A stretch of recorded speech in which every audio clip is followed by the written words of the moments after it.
Cousin of Huma Abadine, convicted of fraud, tampered with case by deleting emails, by Luke Rosiak for westernjournal.com. A cousin of Huma Abadine, who did a $500 million deal with a man known as the Russian Donald Trump, was convicted of fraud Tuesday, and the judge ordered him jailed immediately, saying he had demonstrated a disdain for the courts and legal process and was a flight risk. Court documents also depict him trying to destroy potential evidence, saying he emailed his brother to delete all of my emails from the Yahoo site, expressing concern about them subpoenaing Yahoo at some point, while concocting other fake documents to show the jury.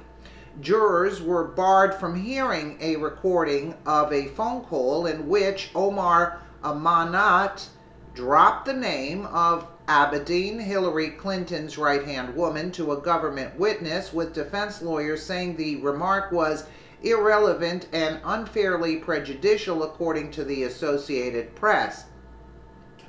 The indictment charges that Amanat convinced people to invest millions of dollars in a tech company called Kit Digital and lied to them to hide the fact that the company was hemorrhaging cash.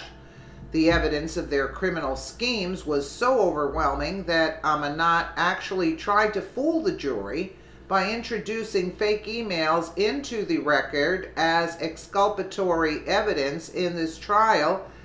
Acting Manhattan U.S. Attorney June H. Kim said in a statement.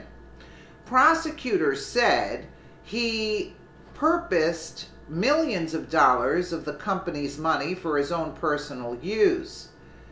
Amanat posted to his website Tuesday a cryptic blog post called Injustice in America, saying the facts of this case will all be made plain to see shortly. You've only seen snippets.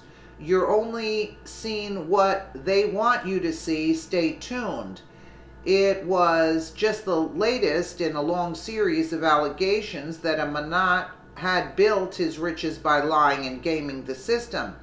In 2013, Amanat partnered with Vladislav Doronin to buy a luxury resort for $358 million.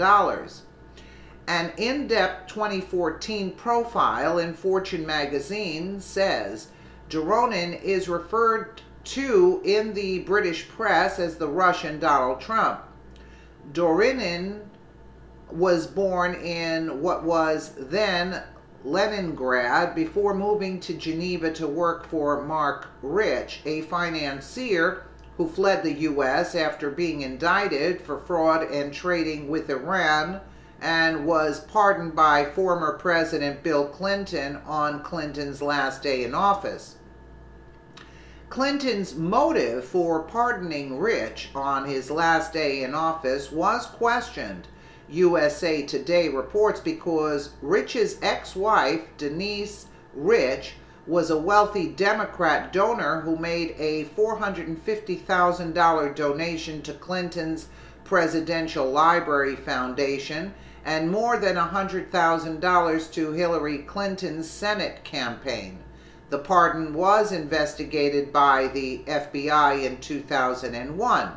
After working with Rich, Doronin, with a supposed penchant for sexual jokes, returned to Russia and accumulated billions of dollars of Moscow real estate. Amanat, for his part, claimed he made more than $200 million selling shares of Twitter. An account purported to be his hasn't tweeted since 2013. Its most recent two tweets are about Abadine and a defense of Islam. Amanat invested in the resort through Peak Ventures, whose assets include his money as well as that of family and friends, the Fortune profile reports.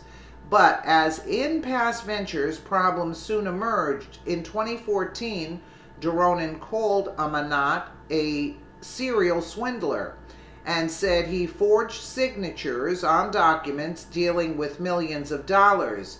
In 2008, the Financial Industry Regulatory Authority had permanently barred Amanat from associating with any FINRA member firm in any capacity for repeatedly failing to disclose legal judgments and an SEC investigation.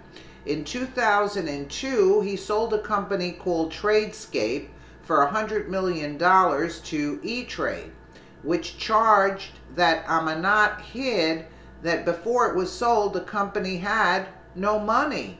Zero. Zilch. Nada. We can't pay any of our bills, as one employee wrote in a contemporaneous email, according to the Forbes piece. He declared bankruptcy, and a creditor tried to seize his house. But Amanat allegedly backdated a document notarized by his mother, claiming he had sold the house to his brother for $10 the prior year. The creditor prevailed and the house was sold. In another court case, the judge found that he had refused to comply with 6 court orders to produce documents. Amanat will be sentenced April 25th.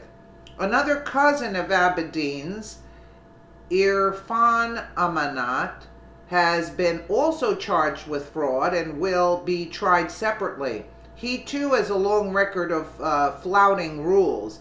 In 2006, the Securities and Exchange Commission said, as chief technology officer of a brokerage, he engaged in a fraudulent scheme by writing a computer program that tricked the NASDAQ exchange to giving him $50,000 in rebates. Huma Abadine was vice chair of Hillary Clinton's presidential campaign and her deputy chief of staff at the Department of State. She was paid at least $490,000 in 1 year while she worked at the State Department after Clinton signed off on an unusual staffing arrangement that allowed her to work as a consultant to Teneo, a Clinton-connected company, as well as the Clinton Foundation and Hillary herself, all while also working at State. The Washington Post reports her overlapping roles make it difficult to determine when she was working for the public and when her work was benefiting a private interest. The New York Times reports Abadine did not disclose the arrangement or how much income she earned on her financial report. It requires officials to make public any significant source of income. Abadine was interviewed by the FBI as part of its investigation into Clinton's unofficial email server and stated she did not learn Clinton was using a private server until after Clinton's Department of State tenure, though other emails show her involved in discussions about the server, and the aide who set it up told the FBI he discussed it with Abadine. This is like really, and they investigated, the FBI investigated all this, and let him go, right? You wonder why. And she was working double shifts. Boy, the corruption runs deep, and how much more we don't really know about. And this is amazing. But I guess they're getting to bottom of a lot of things that are connected. Her cousins now. Let me know what you guys think in the comments below. And again, thank you so much for watching.